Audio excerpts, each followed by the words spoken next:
सोचो एक सेकंड के लिए, सुबह उठते हो, चाय पीते हो, नाश्ता करते हो, स्कूल या ऑफिस जाते हो, दिन भर काम करते हो, शाम को दोस्तों से बात करते हो और रात को चैन से सो जाते हो। ये सब चीजें अलग अलग लगती हैं ना, लेकिन एक चीज है जो इन सब चीजों को एक धागे में बांध कर रखती है, और वो है इकोनॉमिक्स। और आज मैं तुम्हें बताऊंगा कि ये इकोनॉमिक्स असल में क्या होता है, क्यों इसके बिना दुनिया एक ही दिन में बिखर सकती है और ये काम कैसे करता है, बिल्कुल आसान और सीधा तरीके से। तो बैठे रहो, क्योंकि ये वीडियो तुम्हारी सोच बदल देगा।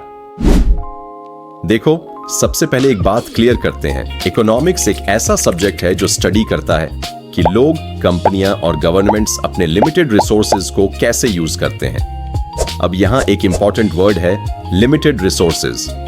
सोचो, दुनिया में पेट्रोल लिमिटेड है, पानी लिमिटेड है, जमीन लिमिटेड है, तुम्हारा टाइम लिमिटेड है, पॉकेट मनी लिमिटेड है, लेकिन जरूरतें अनलिमिटेड हैं। हम चाहते हैं अच्छा घर, अच्छा खाना, लेटेस्ट फोन, फॉरेन ट्रिप। तो ये टग ऑफ वॉर, लिमिटेड चीजें और अनलिमिटेड जरूरतों के बीच, यही है इकोनॉमिक्स का कोर आइडिया।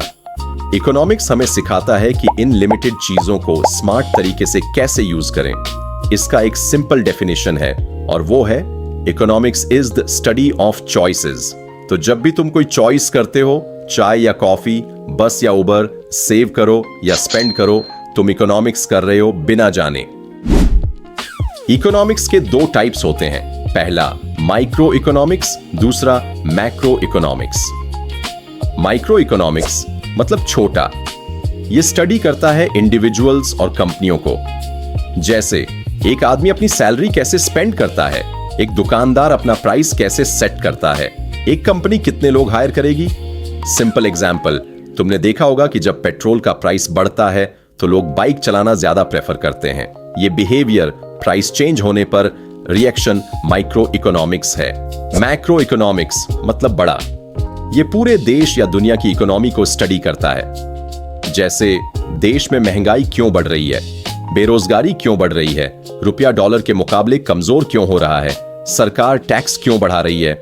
सिंपल एग्जांपल, पूरे देश में पेट्रोल महंगा हो गया है तो ट्रांसपोर्ट महंगा होगा, ट्रांसपोर्ट महंगा होगा तो सामान महंगा होगा, सामान महंगा होगा तो महंगाई बढ़ेगी, और महंगाई बढ़ेगी तो लोगों की जेब पर असर पड़ेगा।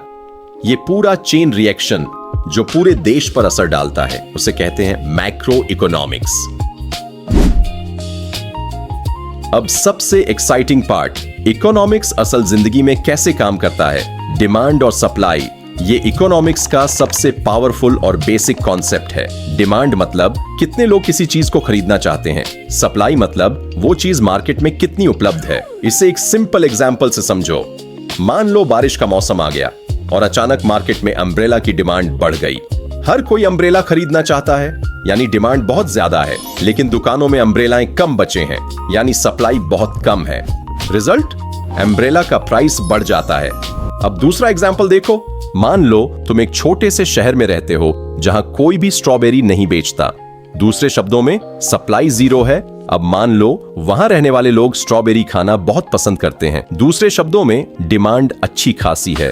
जैसा कि तुम देख सकते हो, यहाँ एक इम्बैलेंस है। लोग स्ट्रॉबेरी चाहते हैं लेकिन बेचने वाला कोई नहीं है।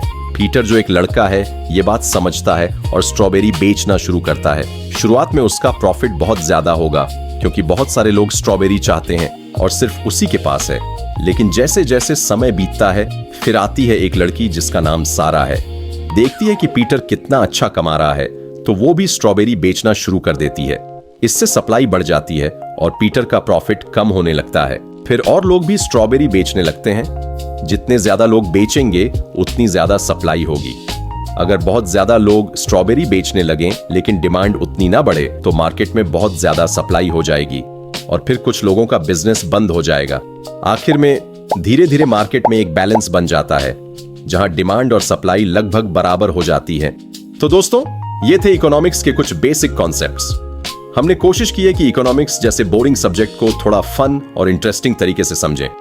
अगर आपको ये वीडियो थोड़ी सी भी हेल्पफुल लगी हो तो प्लीज चैनल को सब्सक्राइब करके अपना सपोर्ट जरूर दिखाएं। इस वीडियो के पीछे मेरी 2 हफ्ते से ज्यादा की मेहनत लगी है और मेरा मिशन यही है कि आगे भी आपको ऐसे ही फनी और आसान तरीके में चीजें समझाता रहूं। जाते जाते कमेंट करके जरूर बताएं इकोनॉमिक्स के बारे में आपका सबसे बड़ा सवाल क्या है। मुझे आपके कमेंट्स का इंतजार रहेगा। मिलते हैं नेक्स्ट वीडियो में। जय हिंद।